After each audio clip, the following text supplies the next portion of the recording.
अस्सलाम वालेकुम।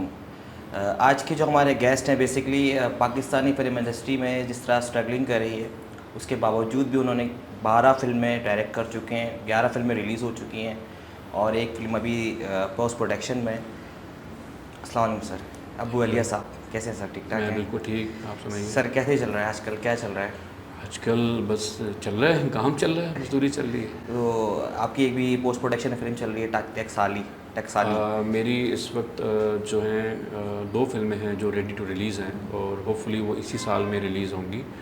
एक टकसाली गेट है और वो अभी मुकम्मल हो चुकी है हर लिहाज से। इवन के उसका जो पोस्ट प्रोडक्शन प्रोसेस है वो भी मुकम्मल हो चुका है और प्रोड्यूसर ने उसको फाइनली देख भी लिया है और उन्होंने पास भी कर दिया है। अब वो डिस्ट्रीब्यूटर्स के हाथ में है कब उसको रिलीज़ करना चाहें, कब करें, कैसे करें।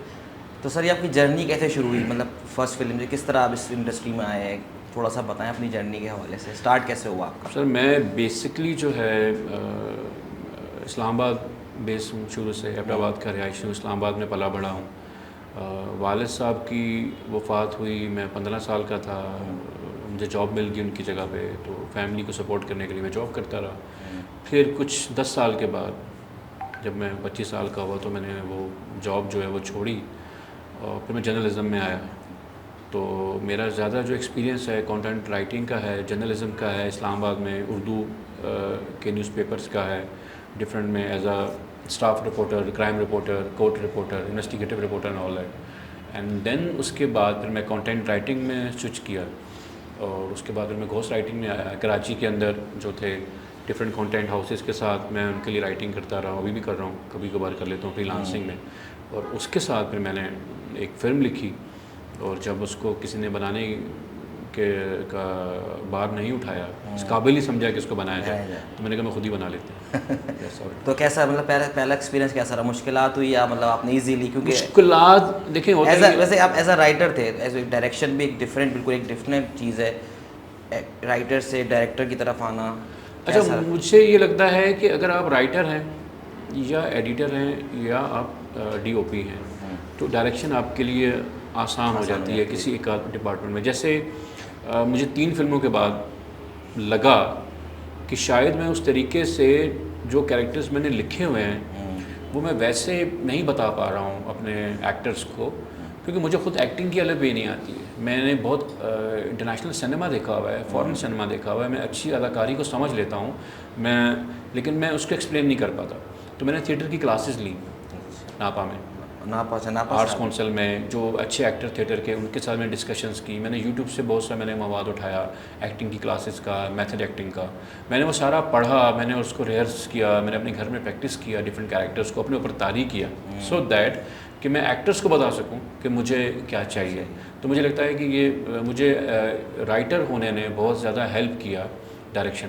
बेसिकली हम भी ये नोटिस कर रहे होते हैं कि कैरेक्टर को, एक्टर को एज अ गेटअप तो बहुत अच्छा दे देते हैं, लेकिन कैरेक्टराइजेशन नहीं समझाते कि कैरेक्टर क्या है, उसका क्या है। और स्टिल आज भी इंडस्ट्री में यही हम देखते आ रहे हैं कि एज अ डायरेक्टर का जो, या राइटर का नहीं, डायरेक्टर का एक फ़र्ज होता है कि वो गेटअप तो दे ही रहा है लेकिन उसको कैरेक्टर में उतारे कि क्या कैरेक्टर है उसका। तो उसके लिए मतलब आप कर रहे हैं काम, क्योंकि अभी तक नज़र नहीं आ रहा लोगों को। सर देखिए, हमारे यहाँ जो है जो सिनेमा बनता है, गिनती का जो 6 लोग फिल्में बनाते हैं वो कमर्शियल फिल्में बनाते हैं। कमर्शियल सिनेमा के अंदर जो है वो कहानी का टेम्पो है वो अलाउ ही नहीं करता, वो ट्रीटमेंट आपको अलाउ ही नहीं करता। और आपका जॉनरा अगर ब्रेनलेस कॉमेडी है तो वो आपको अलाउ ही नहीं करता कि आप वो कैरेक्टर्स की लेयर्स बनाएं और उसको प्रॉपर्ली डेवलप करें। उसके लिए आपकी फ़िल्में आर्ट मूवीज़ होनी चाहिए, जैसे मेरी जावेद इकबाल थी। और अगर आप ऑफ बीट सिनेमा में भी जाते हैं तो जैसे मैंने अभी दादल का हमने एक्सपेरिमेंट किया था, लियारी गैंग वॉर के अंदर थी, तो उसमें अगर आप देखें तो उसमें जो सोनिया हुसैन का जो कैरेक्टर था हया बलोच का, उसमें बहुत सी लेयर्स थी और वो लेयर्स हम इसीलिए मेंटेन कर पाए कि उसके किरदार की ड्यूरेशन बहुत ज़्यादा थी और वो कहानी का जो ट्रीटमेंट था वो हमें अलाउ कर रहा था कि हम ये एक्सपेरिमेंट कर सकें।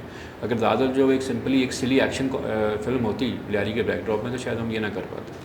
जैसे आपने जावेद इकबाल का जिक्र किया सर, उसके बड़ा हमने देखा, उसकी बड़ी हाइप क्रिएट हुई, उसके बाद वो बैंड हुई, उसके बाद फिर उसका नाम चेंज करके रिलीज़ किया गया। क्या सिनेरियो था, क्यों बैंड, क्या वजूहत थी सर? इतना अच्छा, मतलब हम लोग वेट कर रहे थे बट डेस्परेटली कि कब आएगी फिल्म सर ये। जावेद इकबाल जो है वो एक बहुत बड़ा एक एग्जाम्पल है, उसने सेट किया है पाकिस्तान की सिनेमा इंडस्ट्री के अंदर कि आप अगर फ़िल्म बनाते हैं तो आपको उसके लिए ज़्यादा बजट की ज़रूरत नहीं है। और वो जो एक फार्मूला बताया जाता है हमें कि अगर आपकी फ़िल्म का जो भी बजट है एटलीस्ट आपका 50% जो फिल्म की टोटल बजट के हिसाब से आपके पास PNA होना चाहिए, मतलब पब्लिसिटी एंड एडवर्टाइजमेंट का बजट होना चाहिए। तो जावेद इकबाल ने वो सारे रूल्स डिफाई किए हैं। उस फिल्म का ₹1 का बजट नहीं था, लेकिन आई डोंट सी के पिछले 5 साल में किसी एक फ़िल्म की भी इतनी हाइप बनी हो, माइनस मौला जट, क्योंकि मौला जट की कास्ट बहुत बड़ी थी, उसकी दुनिया बहुत बड़ी थी, उसका बजट बहुत बड़ा था और उसमें जो लोग इन्वॉल्व थे, जिन एक्टर्स ने परफॉर्म किए वो बहुत बड़े सुपरस्टार्स थे पाकिस्तान के और इंटरनेशनल ग्लोबली। मायरा खान और फवाद खान तो ग्लोबली बहुत बड़े एक्टर हैं। लेकिन उसके बाद जावेद इकबाल ने जिस तरीके से अपनी जगह बनाई, दूसरी बात यह है कि जावेद इकबाल की जो मिलने वाली शोहरत है या डिफरेंट फेस्टिवल्स में जो उसकी एक्सेप्टेंस हुई और जहाँ अवार्ड हमें मिले, वो कंटेंट की जीत है कि अगर आपके पास एक ऐसा कंटेंट है और उस कंटेंट को आप उसी तरीके से रॉ और ग्रिटी अंदाज में पेश करने पे कादिर हो जाते हैं और आप किसी भी लम्हे में सिनेमा की जो सनसनी खेज़ी है उससे मुतासिर होकर आप उसको सेंसेशनलाइज नहीं करते हैं, आप उसको लेजेंड ऑफ जावेद इकबाल नहीं बना देते हैं। आप एक सीरियल किलर जिसने 100 बच्चों के साथ गलत सलूक किया और उनको मारा, उसके किरदार को हीरो बना के पेश नहीं करते हैं, उसको रियल में उतना ही घटिया और घिनौना रखते हैं और आपका मकसद सिर्फ ऑडियंस को मैसेज डिलीवर करना है।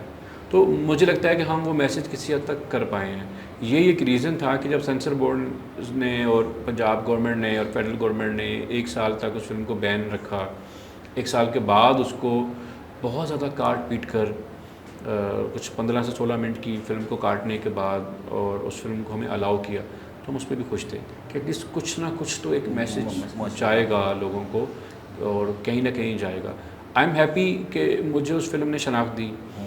मेरे दोनों एक्टर्स जो थे जिनके बारे में लोग कहते थे कि यार ये लोग अदाकारी नहीं कर सकते हैं, आयशा उमर और यासिर हुसैन, दोनों के बारे में एक था कि एक कमर्शियल एक्टर है लेकिन ये एक इन डेप्थ एक बड़े किरदार को निभाने की शायद सलाहियत नहीं रखते। मैं कभी भी ऐसा नहीं सोचता हूँ। मेरी नज़र में मैंने यासिर हुसैन के साथ 2 फिल्में की हैं, आयशा उमर के साथ 2 फिल्में की हैं, दोनों बहुत ही पावरफुल परफॉर्मर हैं। बल्कि मैं आपके प्रोग्राम के तवज्जुह से ये बताना चाहूँगा कि आप जब टकसाली गेट फिल्म देखने के लिए जाएंगे तो आप उसको यासिर हुसैन के लिए देखेंगे, आप इफ़त उमर के लिए देखेंगे, बाबर अली के लिए, नईर एजाज साहब के लिए, और उसमें बहुत बड़े बड़े एक्टर्स हैं। लेकिन आप उस फिल्म में आयशा उमर और मेहरबानों के लिए तालियां पीटते हुए बाहर निकलेंगे। आयशा उमर ने ना सिर्फ ये कि अपने कैरियर का सबसे बेहतरीन किरदार अदा किया है उस फिल्म के अंदर, बल्कि शायद वो पाकिस्तानी सिनेमा का मैं पिछले 10 साल में इतनी अच्छी परफॉर्मेंस शायद ही किसी और ने डेवलप किया, तो उन्होंने किया। तो जावेद इकबाल ने हमें इज़्ज़त दी, हमें नाम दिया, और सबसे बढ़कर है कि उस एक लो बजट सिनेमा ने मेरे प्रोड्यूसर के पैसे रिकवर करवा दिए। तो वो जो एक हमारे यहाँ फिल्में बनती हैं और पेपर्स में बताया जाता है, जैसे अभी पिछले दिनों एक बड़ा मज़ाहिया वाक़या चल रहा है कि एक बहुत बड़ी फ़िल्म है, मैं उसका नाम नहीं लूँगा, वो फ़िल्म जो है पिछले 8 महीने से पाकिस्तान समेत दुनिया के किसी भी सिनेमा पे नहीं उतर चुकी है अपना एक सक्सेसफुल रन करने के बाद। तो अभी 8 महीने के बाद प्रोड्यूसर्स ने पोस्ट लगाई हुई थी कि उस फिल्म ने 100 करोड़ मज़ीद कमा ली और सब लोग हंस रहे हैं, पब्लिक, तो ये फिल्म कहीं लगी नहीं रही। तो 100 करोड़ उसने कहाँ से कमाए हैं, तो उसका जवाब नहीं है, क्योंकि उनके पास एक अच्छी PR है।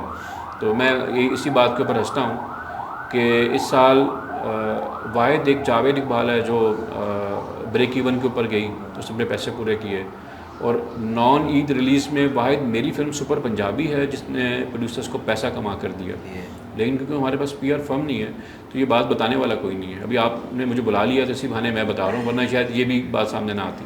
सर मेरा ज़ाती ये मानना है कि मैं ये बता सकता हूँ या मैं क्या बता सकता हूँ, ऐसे में बेसिक लोग हिम्मत नहीं करें कि लोगों को पता चले कि इतने बजट बन सकती है तो लोग आगे बढ़े। सर मैं ये कहता हूँ कि जो फिल्म है, मतलब इसके ऊपर 2 बातें हैं। एक बात तो ये है कि एक फ़िल्म में कितने कम पैसों में बनाने पे कादिर हूँ, बिल्कुल ये मेरे और मेरे प्रोड्यूसर के बीच में एक राज है। लेकिन डेफिनेटली जब फिल्म का ट्रेलर सामने आता है, उसकी लुक एंड फील सामने आती है, और मैंने कभी भी इस चीज़ को छुपाने की कोशिश नहीं की है कि मैं एक low budget indie film maker नहीं हूँ, बल्कि मैं तो कहते ही यही हूँ कि भाई आप प्रोड्यूसर को ज़िंदा रखें, आप इतने कम बजट में फिल्म बनाएं। मतलब मुझे ये बताइए कि आप प्रोड्यूसर को क्या सबस बाग दिखा रहे हैं, एक ऐसा मुल्क जिसमें आपके इस वक्त फंक्शनल मल्टीप्लेक्स सिनेमा जो हैं वो 49 हैं, तो टोटल आपकी सिनेमा स्क्रीन जो एक्टिव हैं वो 117 है।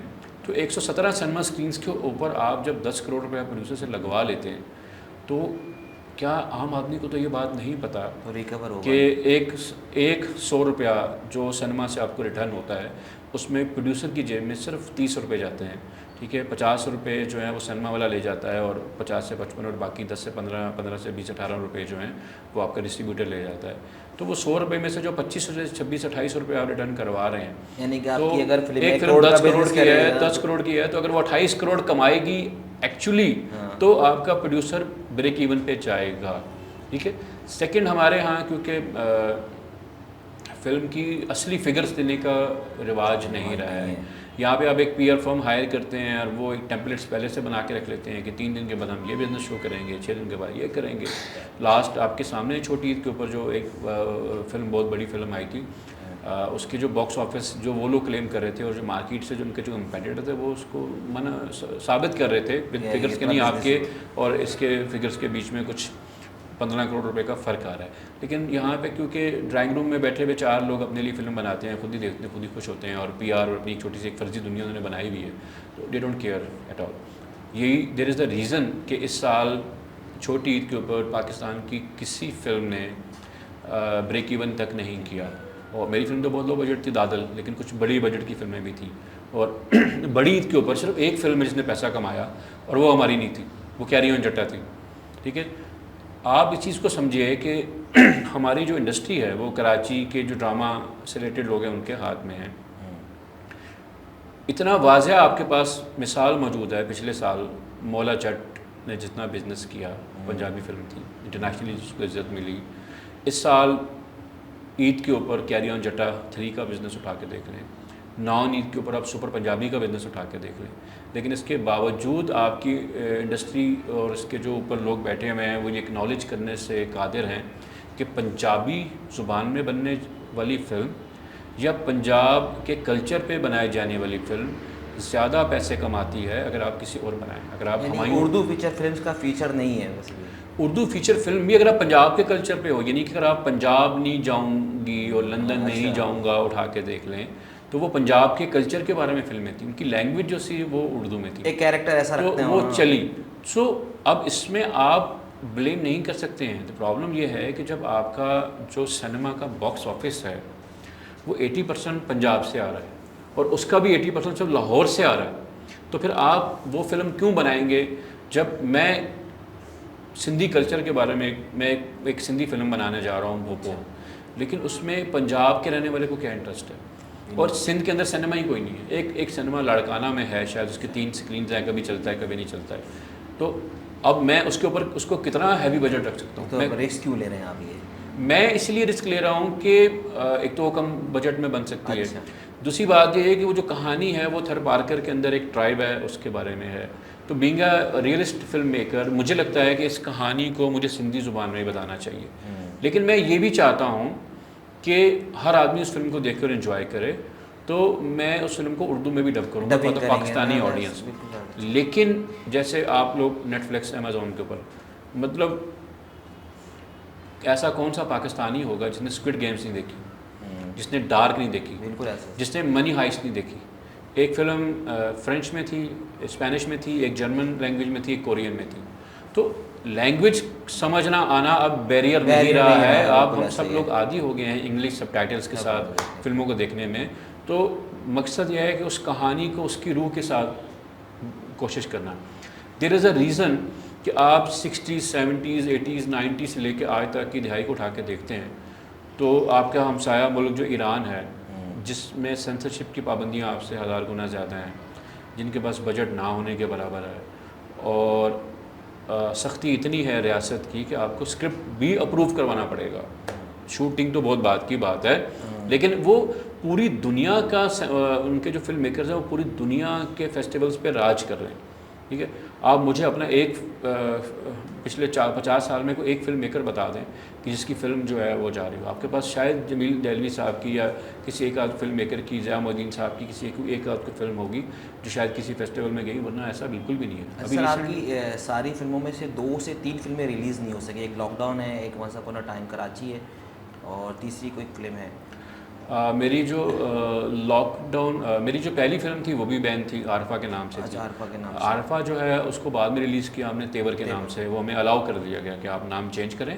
और ये वजह क्या होती है नाम से, क्या जैसे आपने जावेद इकबाल का नाम चेंज करा, फिर जैसे आरफा उसमें मुझे लगता है, I am not sure about that, लेकिन मुझे लगता है कि गवर्नमेंट ये सोचती है कि नया नाम जो है उससे वो जो फिल्म की जो रीच है वो कम हो जाती है।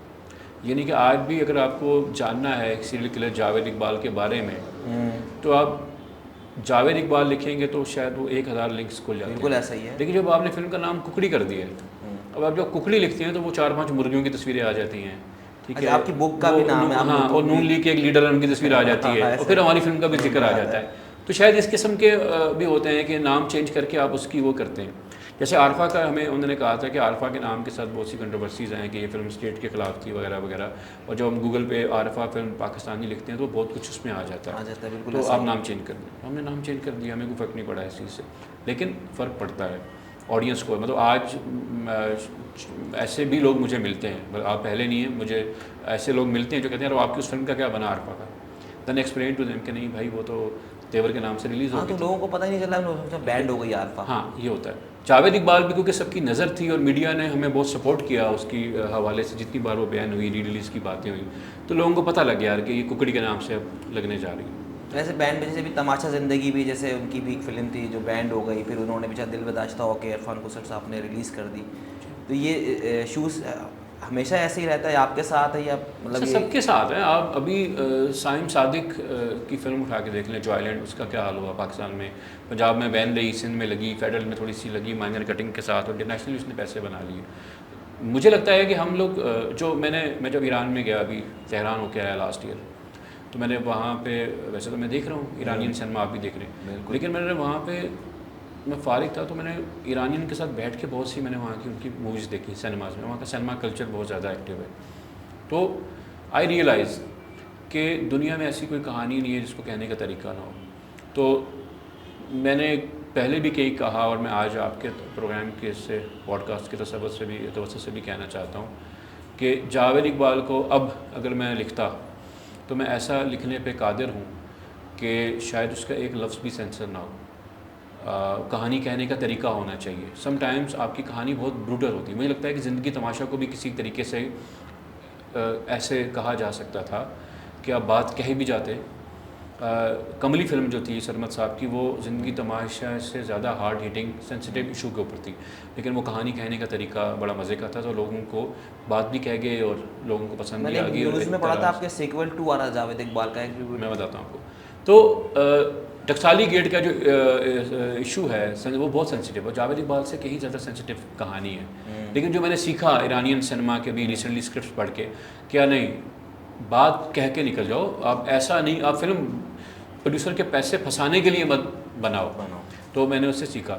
जावेद इकबाल जो बेस है मेरी किताब के ऊपर, पहला हिस्सा किताब का जो है वो उसके जो कन्फेशंस हैं उसके बारे में। हम जावेद इकबाल की शख्सियत के अंदर झांकते हैं कि ऐसा क्यों है। जो दूसरा हिस्सा है वो है जावेद इकबाल से रिलेटेड पूरी दुनिया, जो उसके एक पूरे एक सिनारियो है, उसके जो प्रमाइस है कि वो ऐसा क्यों बना और किन किन लोगों के साथ था, और वो जिन बच्चों के साथ ये करते थे वो क्यों करते थे, उसमें कौन कौन से अवामिल थे और कौन कौन से फैक्टर्स और कौन कौन से लोग इन्वॉल्व थे। तो उसकी कहानी थोड़ी सी बहुत बड़ी है।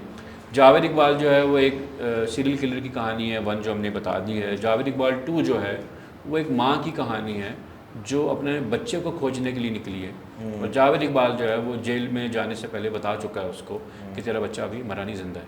तो हम उसकी पॉइंट ऑफ व्यू से कहानी बताना चाहते हैं। तो लेट्स सी कब क्या बात है। सर, आपकी जो मूवीज़ में मोहसिन अब्बास साहब की 3 फिल्में की आयशा उमर के साथ, मेरा सवाल ये है कि पाकिस्तानी ऑडियंस जो है वो टीवी पे भी इन स्टार्स को देख रही है, तो वो सिनेमा जाके क्यों देखेगी उनको? अच्छा, मुझे लगता है कि ये सवाल मुझसे इसलिए पूछना थोड़ा सा इनवैलिड है कि हम देखते हैं नबील कुरैशी साहब जो हैं वो एक ही एक्टर के साथ 3 फिल्में कर चुके हैं, 4 फिल्में कर चुके हैं। ये कल्चर इसी के हवाले से पूछ रहा था। नदीम बेग साहब सिर्फ हुमायूं सईद साहब के साथ काम करते हैं, फाज मुस्तफा नबील के साथ काम कर रहे हैं। मेरी इत्तफाक ऐसा है कि 11 फिल्मों में से 3 फिल्मों में मोहसिन अब्बास हैदर हैं, और 2 फिल्मों में यासिर हुसैन है। जावेद इकबाल यासिर हुसैन से बेहतर कोई कर नहीं सकता था।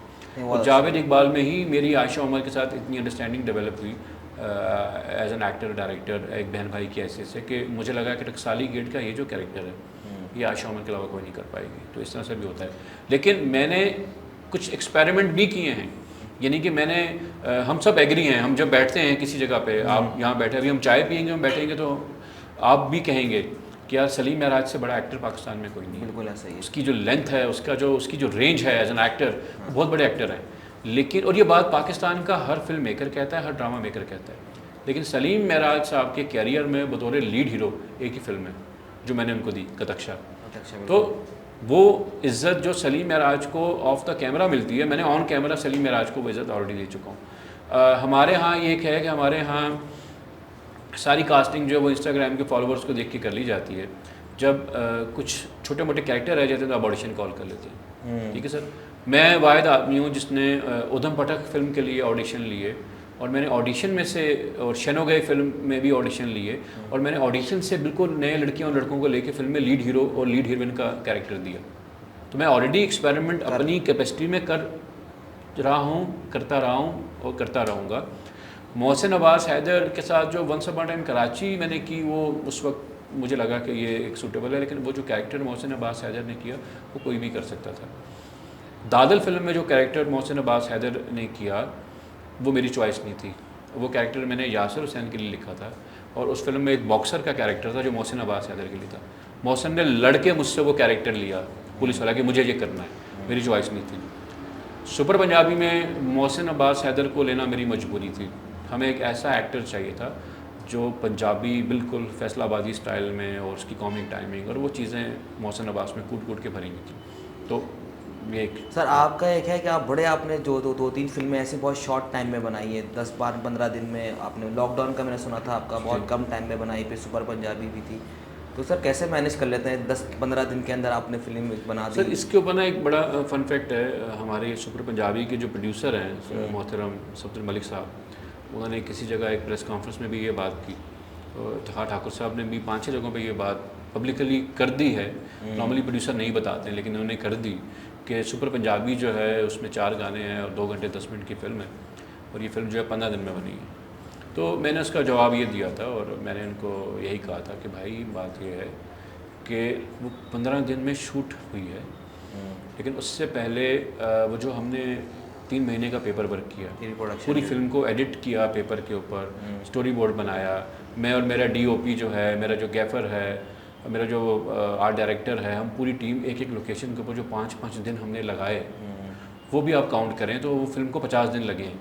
प्रोड्यूसर इसलिए वो काउंट नहीं करता है 35 डेज़ कि उसमें उसके पैसे नहीं लगे हैं प्रोडक्शन के लाखों रुपया, उसको सिर्फ हमें एक गाड़ी देनी पड़ी है और हमें खाना खिलाना पड़ा है एक टाइम का, तो वो उनको माइंड नहीं कर रहा है। ठीक है, हमारे यहाँ आज भी जो है वो सेट के ऊपर जाके वो डायरेक्टर हाथ बांध के कैमरामैन के साथ, अच्छा फिर लाइट यहाँ लगा लेते हैं, अच्छा 2 लाइटें यूँ कर लो, अच्छा ये एंगल ठीक रहेगा, वो तो पैसे प्रोड्यूसर के लग रहे हैं। और आप वो ये कल्चर आप चेंज कर रहे हैं, क्योंकि पाकिस्तान में तो ऐसा ही होता है। लेकिन जैसे हॉलीवुड या बॉलीवुड में पेपर पे 90% फिल्म वो टेबल पे बना देते हैं। सर मुझे लगता है कि पाकिस्तान में फिल्म पहले टेबल पे बननी चाहिए, पेपर पे बननी चाहिए। हमारे पास पैसे नहीं है, हमारे पास प्रोड्यूसर जिंदा रहे तो कितना आसान है।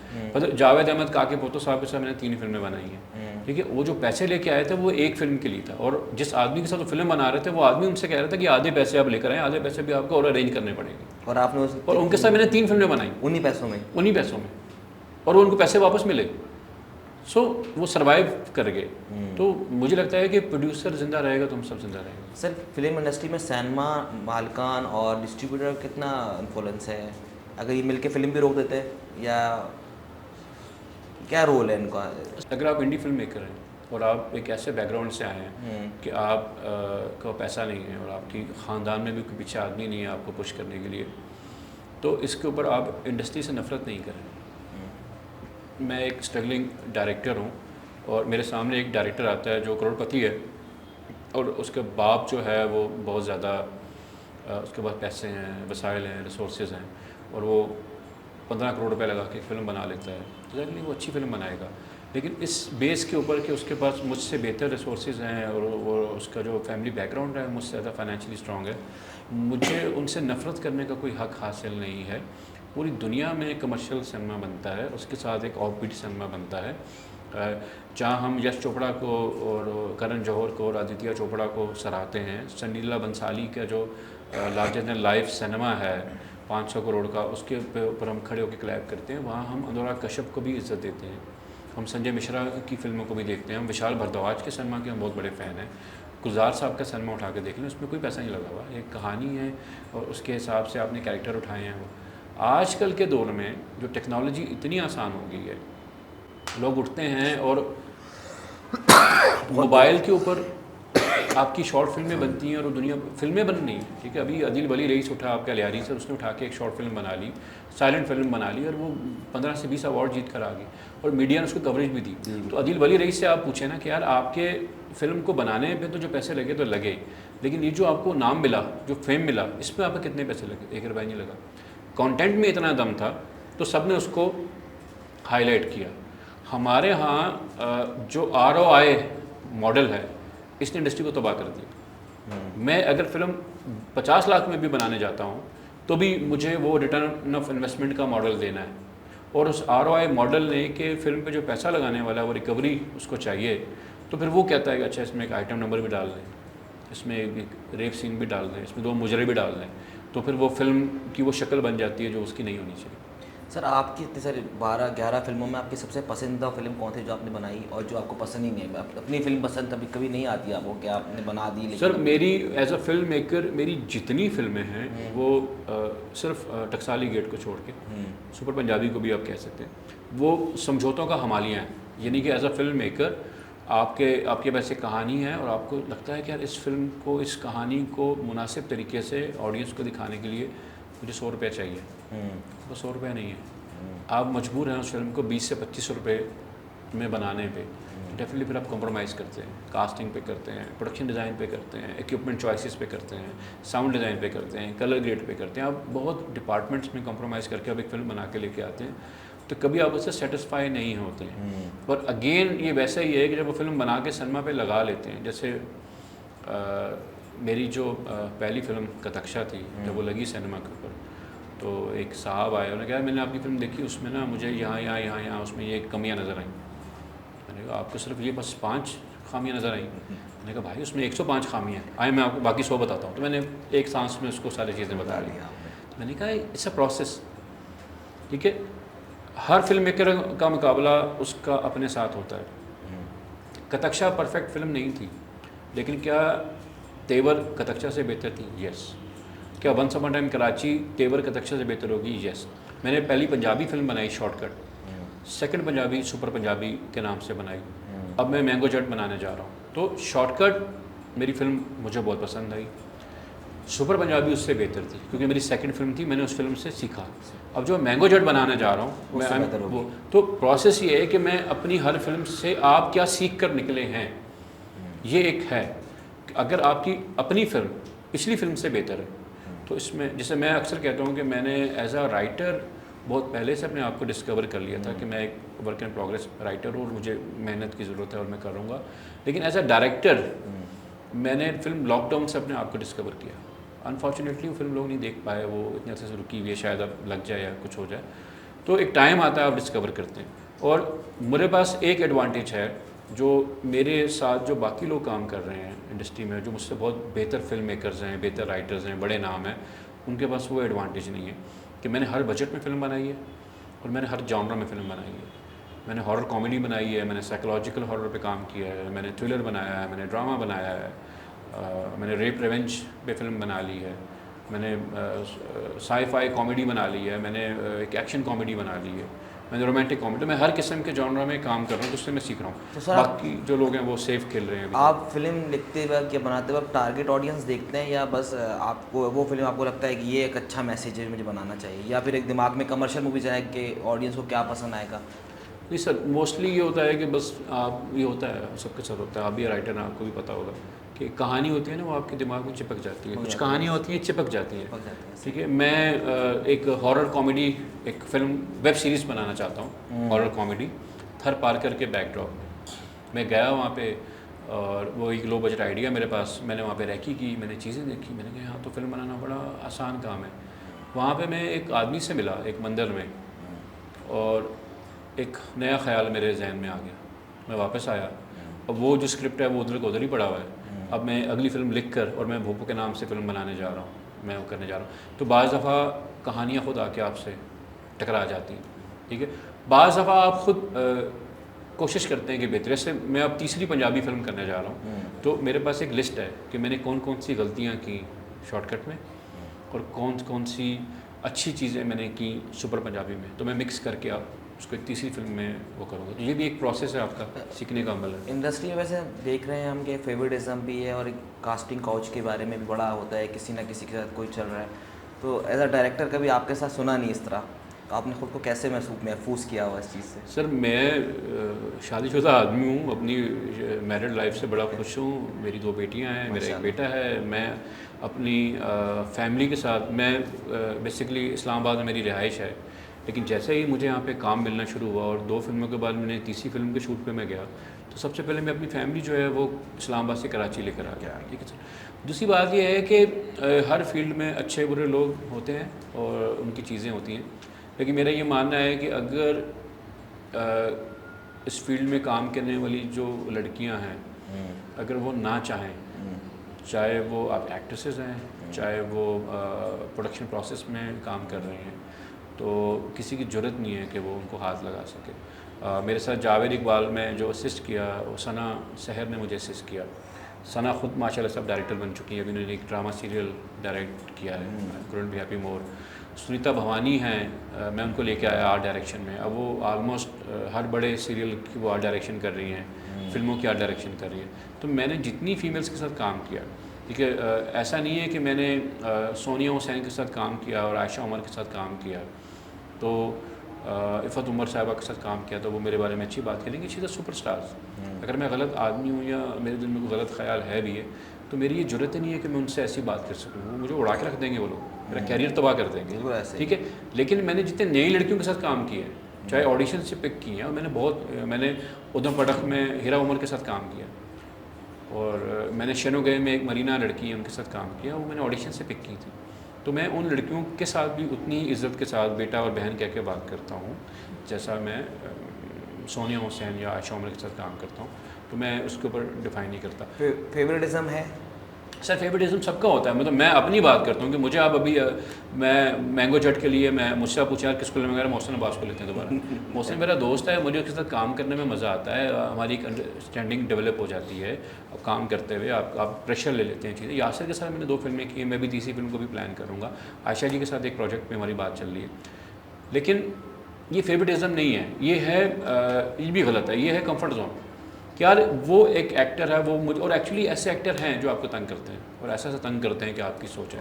तो मेरा प्रॉब्लम ये है कि मैं एक लो बजट फिल्म मेकर हूँ, मेरे पास शेड्यूल है कि मुझे इतने दिनों में फिल्म को बनाना और निकालना है। उसमें एक एक्टर अगर मुझे तंग करने वाला मिल गया ना बॉस, तो प्रोड्यूसर के बैंड बच जाएगा। ऐसा कभी हुआ आपके किसी फिल्म में एक्टर की फिल्म भी बंद करनी पड़ गई हो आपको? नहीं, अभी तक ऐसा नहीं। मैं फ़ौरन मिन्नत तल्लक करके अपना काम मना लेता हूँ। सेकंड, क्योंकि मैं अपनी फिल्मों का राइटर भी खुद हूँ, तो मैं हमेशा 2 से 3 प्लान रखता हूँ, बैकअप प्लान। और दूसरी बात यह है कि एक्टर्स की भी कुछ चीज़ें होती हैं। जैसे सोनिया हुसैन है, मैंने उनके साथ 2 फिल्में की हैं। सोनिया जी का है कि जी वो लेट आती हैं, अभी कहा जाता है उनके बारे में, भाई वो लेट आती हैं, ठीक है, जाती हैं डायरेक्टर की मर्ज़ी से। यानी कि आप अगर वो दोपहर को 12 बजे आई हैं, जो उनकी रूटीन है, तो रात को 2 बजे तक आप उनसे काम करें, वो काम करने काम कंप्लीट करके, तो आप अपने काम को उस तरीके से डिज़ाइन, आपको क्या ज़िद है कि आपको सोनिया हुसैन को सुबह 6 बजे ही सेट पे बुलाना है, तो समटाइम्स आपको भी एक्टर के साथ मिलके एक ऐसा टाइम प्लान रखना पड़ता है जिसमें वो भी एक पैम्पर होकर एक अच्छे से माहौल में काम कर। ऐसा किसी भी फिल्म की रिलीज़ की डेट बहुत इंपॉर्टेंट होती है, सही टाइम पे रिलीज़ हो या गलत टाइम पे? कभी गलती हुई इस तरह की आपने गलत टाइम पे अपनी फिल्म रिलीज़ कर दी? मेरी सारी फिल्में गलत रिलीज़ हुई हैं। मैं हमारे जो ना जो हमारे ग्रुप मैसेजेस मैनेजमेंट के बनते हैं, मेरे उसमें आप स्यापे सुन लेना, 5-5 मिनट के वॉइस नोट हैं। सुपर पंजाबी के ऊपर मेरे बैन सुन लें आप कि आप जुल्म कर रहे हैं मलिक साहब, ये इस फिल्म को ईद पे लगना चाहिए। सुपर पंजाबी पे मैं I was very hopeful, I was very sure कि ये फिल्म ईद के ऊपर आएगी तो ये बहुत पैसा बनाएगी। प्रोड्यूसर नहीं माने, क्योंकि उनकी पिछली फिल्म ईद पे लगी थी, उसने पैसा नहीं बनाया तो वो डरे हुए थे। दादल फिल्म के ऊपर मैंने नया राज से कहा कि इस फिल्म को ईद पे नहीं लगाएं, ईद का सिनेमा नहीं है, इसको नॉन ईद पे लगाएं, ये बहुत अच्छे रिव्यूज़ लेकर आएगी और बहुत अच्छी इसकी फुटबॉल खुद बनाएगी। वो नहीं मानी। तो लेकिन अगेन मेरा काम फिल्म बनाना है, प्रोड्यूसर का काम फिल्म को लगाना है, तो उनकी कॉल होती है, मैं उस पर कुछ कह नहीं सकता हूँ। सर सोशल मीडिया पे आपकी 2-3 कंट्रोवर्सी भी आई थी, डिस्ट्रीब्यूटर से भी सी लड़ाई हुई थी, फिर एक लेडीज़ की वॉइस नोट भी आई थी और काफ़ी चली थी, वो क्या था सर? ये हकीकत है या ऐसे ही मतलब सर आपको? बात ये है कि जब आप काम कर रहे हैं ना, इतना काम कर रहे हैं, तो मेरी जॉब ही नहीं है कि मैं सब लोगों को खुश रखूं, ये मेरी जॉब नहीं है, ठीक है ना सर। तो बात ये है कि आप डिस्ट्रीब्यूटर हैं और मैं आपके साथ, मैंने 4 फिल्में लगा ली हैं और मुझे आपके साथ मुझे आपके काम करने के तरीके से इख्तलाफ है और इख्तलाफात हो जाते हैं, तो मैं उसको बड़े आराम से अपने इख्तलाफात आपको बता के मैं अलग हो जाऊंगा और मैं अपना काम करता रहूँगा, ठीक है। आप अगर प्रोफेशनल है तो आप भी ये काम करेंगे, वही होता है, ठीक है। लेकिन आप अगर वो फेक आइडिया बना के प्रोपेगेंडा शुरू कर देंगे तो वो फॉर द टाइम बीइंग तो इफ़ेक्ट करता है एक हद तक, लेकिन अगर आप उसको लेते ही नहीं हैं सीरियस, आप भी सीरियस नहीं लेते हैं और आपके एक्टर भी सीरियस नहीं लेते हैं और कोई भी सीरियस नहीं लेता, तो नोबडी केयर्स एट ऑल। सो मैं ये कहता हूँ कि अगर ऐसा नहीं है कि 10 लोगों ने मेरे साथ ज्यादती की है तो शायद 2 लोगों के साथ मैंने भी ज्यादती की होगी, ऐसा हो जाता है, ये एक छोटी सी दुनिया है, इसमें कोई आदमी अकले कुल या वो नहीं है।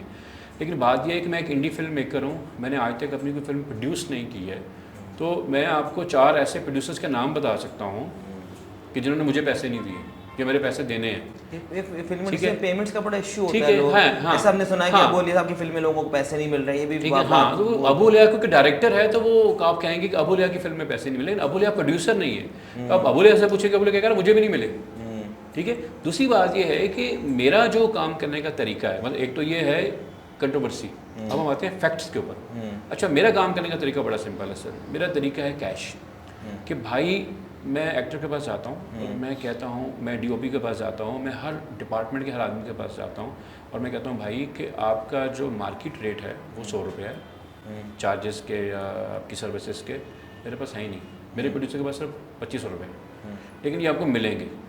तो आपको, मैंने 11 फिल्में बनाई हैं, ठीक है, आपको मार्केट में एक आदमी नहीं मिलेगा, एक आदमी नहीं मिलेगा, चाहे वो एक्टर है, चाहे वो कोई हेयर स्टाइलिस्ट है, चाहे वो ENG वाला है, जो मेरी किसी फिल्म के प्रोड्यूसर का चेक लेके घूम रहा होगा कि जी हमारा चेक बाउंस हो गया, क्योंकि मेरी बजट ही इतना कम है फिल्मों में, काम में इतने कम पैसों में फिल्म बनाता हूँ और मैं पैसे एक्स्ट्रा लगवाता ही नहीं हूँ। क्यों? वाहिद एक फिल्म है once upon a time Karachi, जिसमें मेरे अपने पैसे फंसे हुए और आज तक मैंने उस फिल्म को रिलीज़ ही नहीं किया कि यार एक अच्छा टाइम देख के वो करेंगे। सो एक तो ये है कि एज अ डायरेक्टर मेरी रिस्पॉन्सिबिलिटी नहीं है, लेकिन क्योंकि मेरे मोस्टली प्रोड्यूसर जो हैं वो इंडस्ट्री के नहीं है, बाहर से आते हैं, तो ये मेरी ही जॉब है कि मैं एक्टर्स को और वेंडर्स को पेमेंट टाइम पे दूं।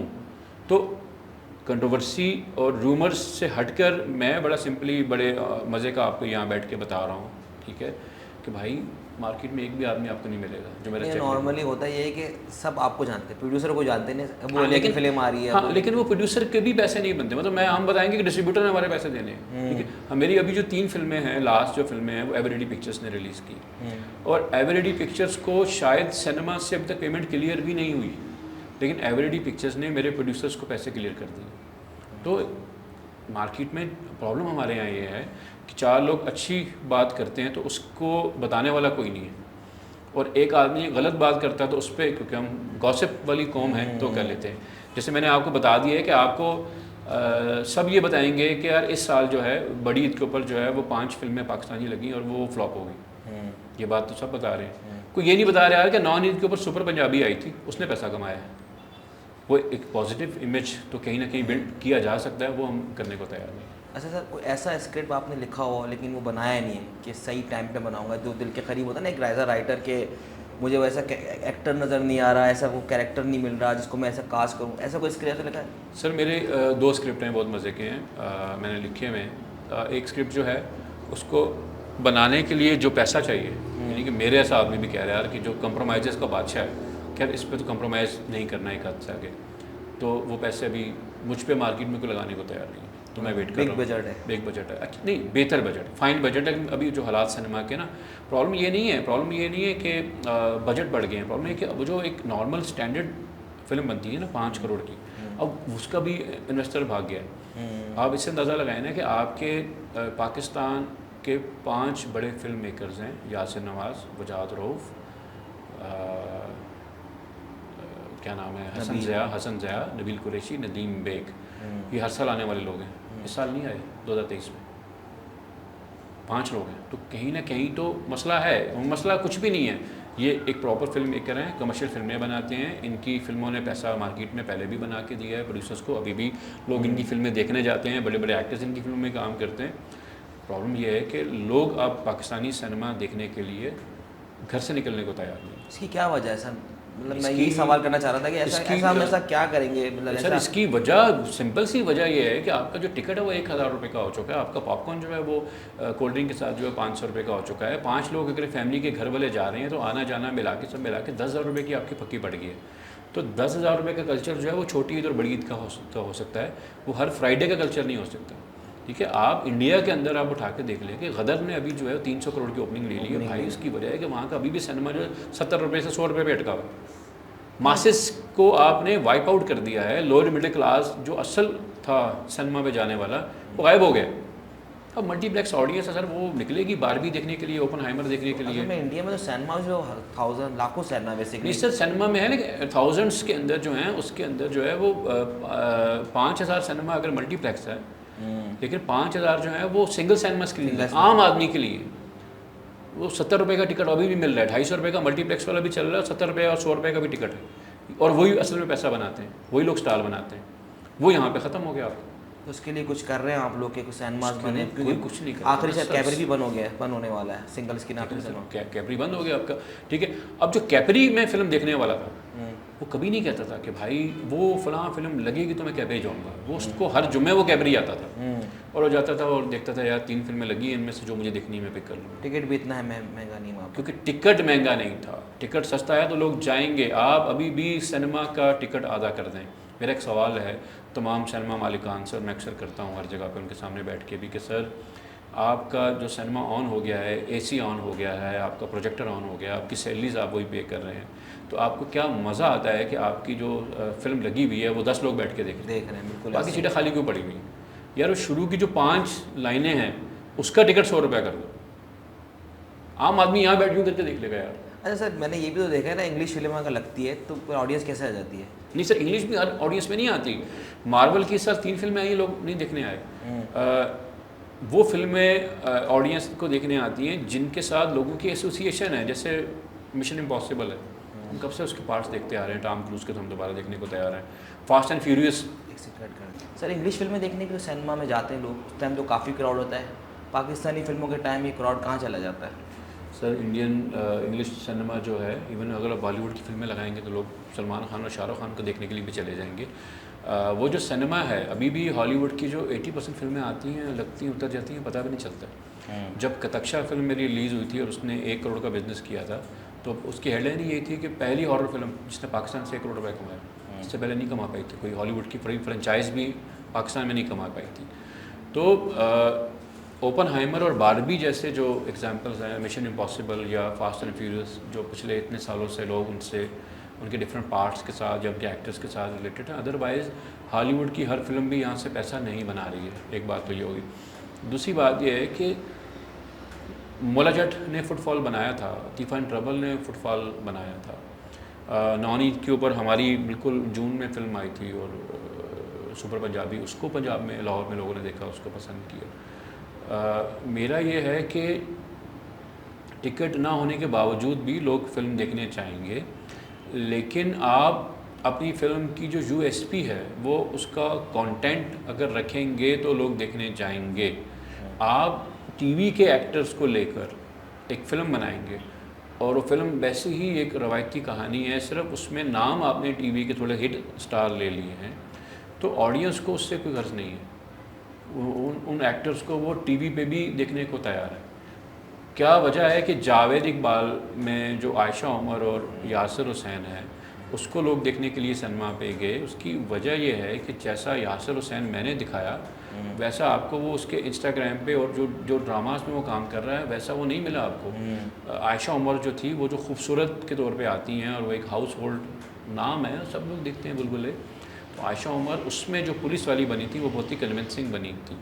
तो जब आप अपने एक्टर्स को एज इट इज़ उठाते हैं और जैसे वो इंस्टाग्राम पे मुस्कुराते खेलते पार्टी करते नज़र आ रहे हैं वैसे ही जब उनको आप पेश करते हैं फिल्मों के अंदर, तो ये एक बहुत बड़ा टर्न ऑफ है आपका। और इसके ऊपर फिर आपको इल्ज़ाम लगता है कि आपकी जो फिल्में हैं वो ड्रामा की लुक एंड फील देती हैं और आपको लगता है कि ऑडियंस आपके फ्रेमिंग के ऊपर एतराज़ कर रही है। तो आप अपने फ्रेम बड़े खोल लेते हैं, आप एलेक्सा ले जाते हैं और आप कलर ग्रेडिंग शार्प इमेज से करवा लेते हैं। नहीं भाई, वो ये कहना चाह रहे हैं कि ये जिस ड्रामे में रात को इंस्टाग्राम पे ये जो खातून थी या ये जो हीरो साहब थे ये वहाँ पे बैठे हुए थे पार्टी में दान निकाल रहे थे, वैसे ही आपने मुझे दिखा दिए। तो मुझे तो मैं क्यों जाऊँ उनको देखने के लिए? हमारे यहाँ कैरेक्टर डेवलप नहीं किए जाते। अच्छा सर, आप बॉलीवुड की फिल्में के पाकिस्तान आने में हक में थे, क्योंकि जब आ रही थी फिल्में तो सिनेमास भी ओपन थे, काम चल रहा था। जैसे जैसे चीज़ें ख़त्म होती जा रही है सिनेमास भी ख़त्म होते जा रहे हैं, तो क्या आपको आना चाहिए उनकी फिल्में? मैं कहता हूँ हर किस्म का सिनेमा पाकिस्तान में आना चाहिए। बॉलीवुड का सिनेमा आना चाहिए, कमर्शियल सिनेमा लगना चाहिए। जवानी फिर नहीं आनी का पार्ट 3 लगना चाहिए। मैं लंदन नहीं जाऊँगा का पार्ट 2 बनना चाहिए। और हमारे जो इंडी सिनेमा है, हम जैसे जो छोटे लो बजट फिल्म मेकर हैं, हमारी फिल्में भी लगनी चाहिए। आपका लियारी, आपका इकरा से लेकर इंडस से लेकर हर साल जो है वो दर्जनों अच्छे प्रॉमिसिंग फिल्म मेकर निकल रहे हैं। ये लोग कहाँ जाएंगे? ठीक है, फिल्म बनाना का प्रोसेस आसान करें, ठीक है, और फिल्म को लगाने का प्रोसेस आसान करें। और सबसे अहम बात है कि टिकट्स इतने कम करें इन इंडी फिल्मों के लिए कि प्रोड्यूसर को रिकवरी हो जाए, तो फिल्में बनती रहेंगी। तो सर अब मैं आपसे आखिरी सवाल करना चाहूँगा कि जो आपने कहा ना 6 लोग टोटल पाकिस्तान में फ़िल्म बना रहे हैं, तो इसके लिए क्या हो कि और लोग आएँ, उनके लिए क्या ऐसी आसानी हो, प्रोड्यूसर को थोड़ी हिम्मत आए कि वो फिल्म बनाना शुरू करें, ताकि जितनी फिल्में बनी कि न्यू टैलेंट आएगा। जैसा आप बोल रहे हैं, लोग जो यूनिवर्सिटीज़ में पढ़ रहे हैं उनको काम ही नहीं मिलता, पढ़ के फिर दूसरी जॉब्स में लग जाते हैं। सर प्रॉब्लम ये है कि जो हमारे यहाँ जो इंडी फिल्म मेकर्स हैं वो आपस में मिल बैठने को तैयार नहीं। जैसे मैं एक राइटर हूँ और इंडी फिल्म मेकिंग में मैं 11 फिल्में लिख के बैठ गया हूँ, लेकिन अगर मुझसे कोई फिल्म लिखवाने की बात करता है कि इंडी फिल्म मेकर, तो मैं उसको अपने पैसे बताऊँगा, मैं तो इतने पैसे दूंगा भाई, ठीक है। क्या मैंने ऑफ़र की है कभी किसी फिल्म मेकर को कि यार ये मेरे पास एक स्क्रिप्ट है और टेक्निकली मुझे पता है कैसे लिखना है, मैंने 11 फिल्में बना ली हैं, मैंने गलतियों से सीखा है, तो एक प्रोसेस से गुजर रहा हूँ, तो ये थोड़ा सा बेहतर लग रहा है, बाकी तुम इसको जैसे मर्जी मॉडिफाई कर लो, ये उठाओ और फिल्म बना लो, ठीक है। आप एक सेटअप यहाँ बना के बैठे हुए हैं, आपके पास 4 लाइटें हैं, 2 कैमराज हैं, ठीक है। लास्ट टाइम आपने कब किसी को कहा कि यार ये मेरा सेटअप पड़ा हुआ है, इसको यूज़ कर लो, मुझे 1 रुपया ना तो जो फिल्म बना लो, ठीक है। मैं इसमें एग्जांपल दूंगा शमून अब्बासी की। शमून अब्बासी के पास एडिट का सेटअप है, ग्रेड का सेटअप है, उसके बाद 2 कैमराज हैं, उसके बाद लेंस हैं, लाइट्स हैं, सब कुछ है। वो ये कहता है भाई मुझे 1 रुपया मत दो, जिसको चाहिए ये आओ और मुझसे उठा के ले जाओ। और आपको मुझसे किसी फिल्म में काम करवाना और आपके पास पैसे नहीं है, टेंशन ना लो, मैं आपके साथ काम करने को तैयार हूँ। तो जिस दिन मैं, शमून अब्बासी, आप, सिराजुल सालिकीन, अदील वली रईस, हम आपस में मिल जाएंगे ना अपने रिसोर्सेज, तो हम 1 साल में 5 फिल्में बनाने पे कादिर हो जाएंगे। अभी तो हम 1 फिल्म बनाना हमारे लिए अज़ाब हो गया। प्रॉब्लम ये है कि हम अपनी लाइमलाइट किसी से शेयर करने को तैयार हैं। मुझे नहीं चाहिए रिटन एंड डायरेक्टेड बाय अबोलिया। I am very much comfortable के रिटन बाय आपका नाम, डायरेक्टेड बाय अदील वली रईस का नाम, प्रोड्यूस बाय, मैं उस पर भी बड़ा खुश हूँ। या ओनली डायरेक्टेड बाय मी पे आ जाऊँ, या ओनली रिटन बाय मी में हो जाऊँ, स्क्रिप्ट मेरा हो, डायरेक्ट कोई और कर ले।